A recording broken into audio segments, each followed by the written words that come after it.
এখন 12টা 10, দেখো ঘড়িতে বাজছে।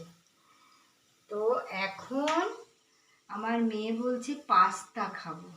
ওর মানে নিরামিষ দিনে একটুও ভাত খেতে ভালো লাগে না, তাতে যত রকমেরই ভালো কিছু খাবার থাকুক না কেন।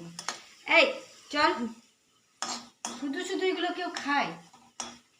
তো কী করতে হবে, বলছে যে ভাত খাবো না, যেহেতু ওর বাবা এখনও ফেরেনি, আজকে একটু দেরি হচ্ছে আসতে ওর বাবার, তো এখন আমাদের খাওয়া দাওয়া হয়নি। তো বলছে আমি ভাত খাবো না, তো এখন খাবে ও পাস্তা। বাবা ফিরলো কি? ও ফিরে গেছে, তাহলে এই মাত্রই ফিরলো।